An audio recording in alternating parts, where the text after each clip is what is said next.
everything feels stale. All the games I've once loved, or even the new games that are releasing, seems and feels muddied down. As if I've fallen out of love for said games. And granted, there's multiple reasonings on why, and the main reasoning has been beaten around for years like a dead horse.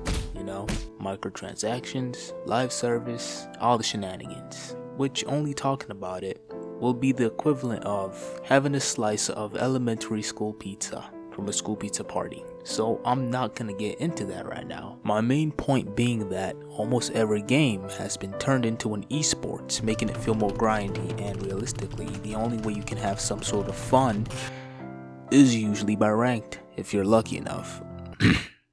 Rifles.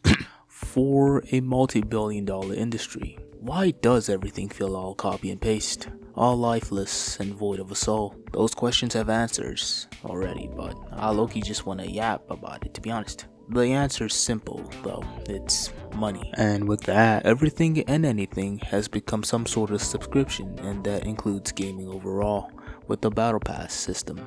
Even though it's just a glorified subscription service, the idea itself honestly was revolutionary because it incentivized people to keep playing the games more to earn more rewards. But now that has been an afterthought. A nuisance perhaps to just get the objective over with. This shift has made games overall lose its light. The soul that made it special. The very thing that made a game enjoyable and even fun to play. And that leads me to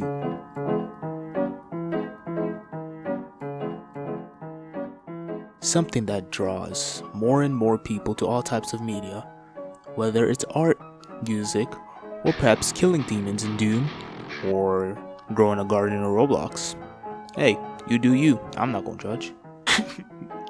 We all have a tendency to get sucked into worlds that isn't our own, to avoid our own personal life and stresses. Well, aren't video games doing the same thing right now? Yes, it is. But it isn't enjoyable. Why play a game when you'd want to escape from real life and the issues, just to be brought into another world that causes you more issues? Multiplayer games overall are the main culprits for this, especially when your teammates are playing with half a brain cell and 2 fingers.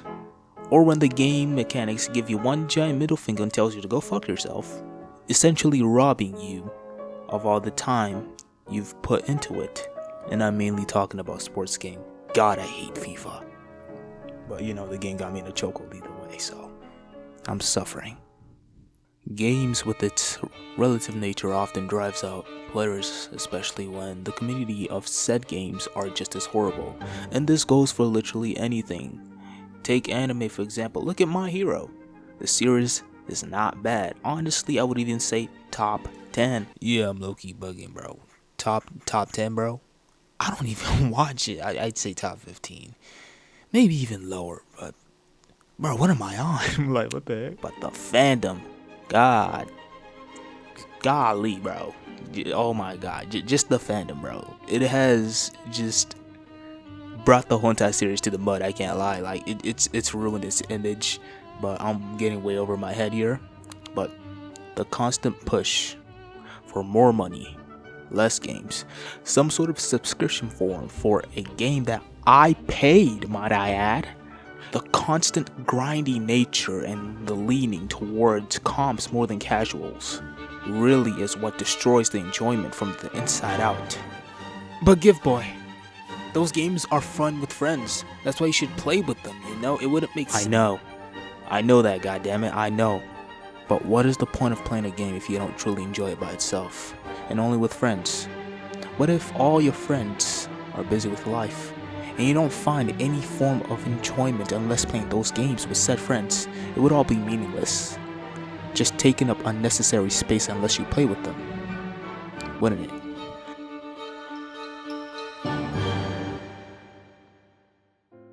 Everyone has some sort of scratch that gets itchy whenever they play a game that feels enjoyable. How do I know?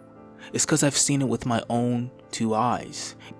Games that make you feel like a gambling addict because you can't give it up, only desiring more and more when the specific itch gets scratched. For me personally, it can be fast-paced platformers like Sonic, or perhaps Souls-like with this challenging, sometimes BS, boss fights. Pause really quick. By BS, I'm low-key just talking about Radon from the DLC. Cause like, yo, I got nightmares over this nigga, bro. Actual nightmares. Every single time I closed my eyes, I was fighting him, and every time what? But every time I died, I woke up and I didn't beat him.